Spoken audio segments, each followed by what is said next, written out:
Kreg jigs make it incredibly easy to build with wood. That's because Kreg joinery allows you to assemble projects with screws instead of complicated joints that require advanced skills and expensive tools.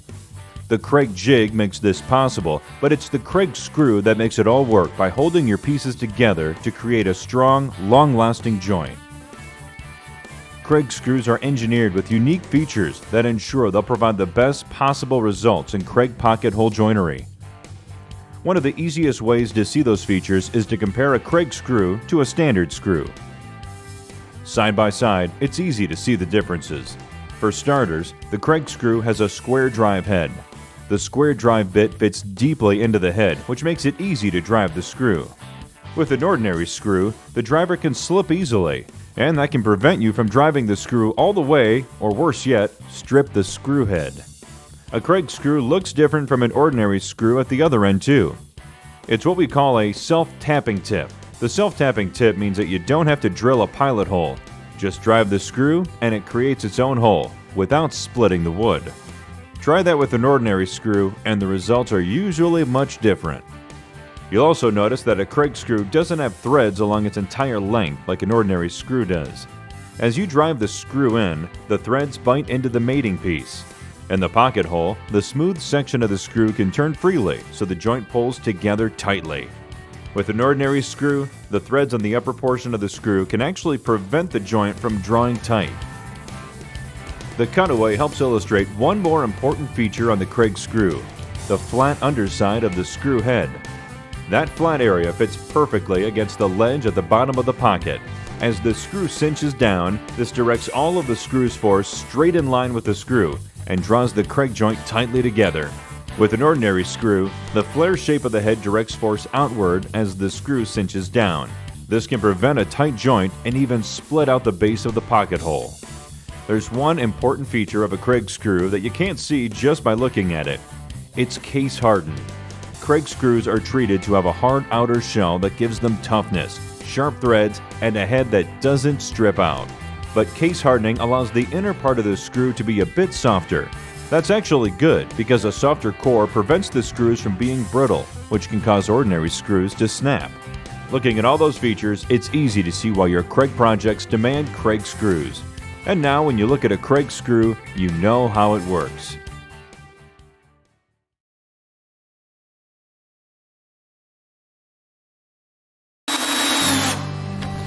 You already know that Kreg joinery is one of the easiest, fastest, and strongest joints you can use in virtually any woodworking project. And that means you also know that the strength of the joint comes from the Kreg self-tapping screws. But did you know that Kreg offers an assortment of screws to match a wide variety of materials and projects? You see, there really is no one-size-fits-all screw. And fortunately, selecting the best screw for your project is pretty straightforward once you understand the unique qualities of each screw type and how those qualities impact the success of your project. So we'd like to take a few minutes in this video and tell you about each type of screw. And along the way, I'll share some simple guidelines to help you pick the very best screw for everything you build.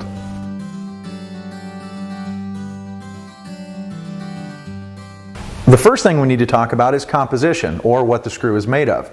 Kreg self-tapping screws are available in 3 compositions. Choosing the best one for your project is simply a matter of understanding how moisture will affect the screw. For indoor projects where exposure to moisture isn't really a concern, zinc screws are a good choice. These screws are made from case-hardened industrial quality steel and covered in a thin zinc coating. Keep these screws on hand for bookcases, tables, and any other projects that are going to spend their time inside in a dry, controlled environment. Whenever a project might have some exposure to moisture, you'll want to use a Blue-Kote weather-resistant screw. Blue-Kote screws are also made from hardened steel, but rather than a zinc coating, these screws are coated with 3 layers of anti-corrosion material for a much greater level of protection. These screws are perfect for all kinds of indoor and outdoor projects, like kitchen and bathroom cabinets where dampness can be an issue, as well as benches, planters, and mailboxes that are outdoors and exposed to the elements. Also, with the corrosive chemicals used in modern pressure-treated lumber, Blue-Kote screws will hold up in the long run. Now, for the most extreme outdoor conditions, you'll want to use stainless steel screws. These are actually designed for maritime applications, such as boat building and repair, which means they're perfect for docks and other structures that will be in or near the water, even salt water. These are also a popular choice for pressure-treated projects.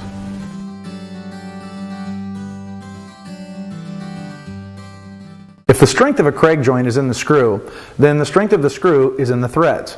And Kreg screws come in 3 thread varieties. There's coarse, fine, and combination or high-low. And matching the right thread type to the material that you're using is key to making good, strong connections. For softwoods like pine, fir, as well as any type of sheet material, whether it's plywood, particle board, or MDF, a coarse thread screw is the best choice. The deeper threads are less likely to cross-thread in the soft material, and they also have more surface area, which means more strength to resist being pulled out of the adjoining workpiece. When working with hardwoods such as oak, cherry, birch, or maple, woods that tend to be more brittle and prone to splitting, you'll want to use a fine thread screw. The smaller threads also mean a smaller overall diameter, so they exert less outward pressure on the wood. That means you're less likely to split a board and ruin a workpiece. One final option is what we call a high-low screw. This screw actually has a combination of fine and coarse threads that provides the best hold in semi-soft woods like poplar while still minimizing the chance of splitting.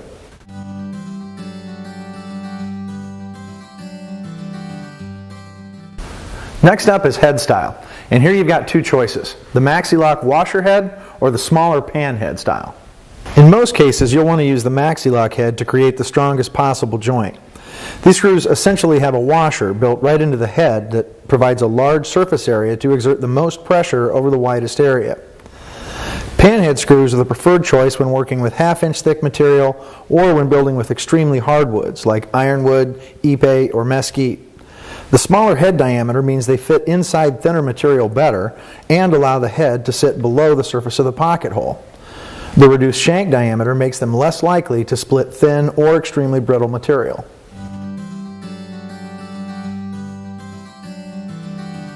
Finally, we come to screw length. And I save this for last because it's the most important thing you'll have to consider. Now, in most cases, it's pretty easy to determine the right screw length for your project. Every Kreg jig comes with an owner's manual that has a table to help you identify the proper screw length. That same table is available online at kregtool.com. To match the screw to your project, simply find the thickness of the material you're using, and the best screw length for that material is listed right there. So for example, if you're building a project using 3/4 inch thick material, you'd simply look at the table and see that a 1 1/4 inch screw is recommended. The table includes all common material thicknesses and the full range of screw lengths from the 3/4 inch panhead screw all the way up to the 2.5 inch Maxi-Loc screw and every size in between. Now, where it can get a little tricky, and we get a lot of questions about this, is which screw do you use if you want to join 2 boards that are different thicknesses. For example, here I've got a 3/4 inch thick board, and I want to attach this board that's 1 inch thick. Well, the table doesn't account for that because there are so many possible variations. The best way to figure that out is to just do a little bit of experimentation using some scrap pieces. Whenever possible, it's best to drill the thinner piece. So I'm drilling this piece using the 3/4 inch settings. Then I'll drive the recommended 1 1/4 screw into that pocket hole, and I'll use that for comparison. Now, when I set this board up here, we can see a couple of things. First of all, notice that this screw is coming out of the center of this board, which is what we want. And we've got a decent amount of thread in the adjoining piece. But notice how much space there is between the tip of the screw and the edge of the board. That gives us an opportunity to use a longer screw and get a better hold on this thicker, heavier piece. Now take a look at what happens when I step up to a longer screw. This is an 1.5 inch screw. You can see there's still plenty of space between the tip of the screw and the edge of the board. And we've also got a whole lot more thread coming into this piece, so we've got a better hold on this thicker, heavier workpiece. Now this is something obviously that the table isn't going to show you. That's why it's important to do some experimentation to figure out the best screw when you're working with materials that have different thicknesses. Now let's look at this from the other side. For instance, if you have to drill the thicker piece and drive the screw into the thinner piece. It's a little different setup, but you still come up with the answer through experimentation. Okay, so now I want to attach this thicker piece to the bottom of the thinner piece, and I'm going to drill through this face to do it. And I'm going to use exactly the same process. I've gone ahead and made the test piece to show you exactly what's going to happen. So, experimenting to try and find the right screw length here, I started by setting up the jig to drill a 1 inch thick piece of wood, which is what this is. Then I used the screw that's recommended for 1 inch thick material. That's an 1.5 inch screw. And if you take a close look here, you can see that the point of that screw is just going to poke through the face of the plywood, and that's no good. Well, rather than change the setting on the jig, I just backed off the screw length and went to an 1.25 inch screw. Now that's the length of screw that's recommended for 3/4 inch thick material. So the ultimate solution here was to drill this thicker piece using the settings for 1 inch, and then I use the screw that's recommended for this thickness, 3/4 inch. So you might have noticed that there's something of a pattern to this. In the first scenario, when we were drilling the thinner piece and driving the screw into the thicker piece, the proper setting turned out to be setting up the jig for the thin piece and then using the screw that matched the thicker piece. Now when we reversed that, we were drilling through the thicker piece and driving into the thinner piece. Again, those things just switched. We wound up using the jig setting for this thick piece, but we used the proper screw length for the thinner piece.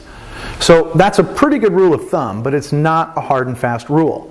As these boards get further away from each other in terms of their thickness, say this one gets thicker and this one gets thinner, the experimentation and the trial and error becomes that much more important. So what you need to do is just try these different setups in scrap wood before you start working on your project. That's the best way to find the perfect screw when you're working with boards of different thickness.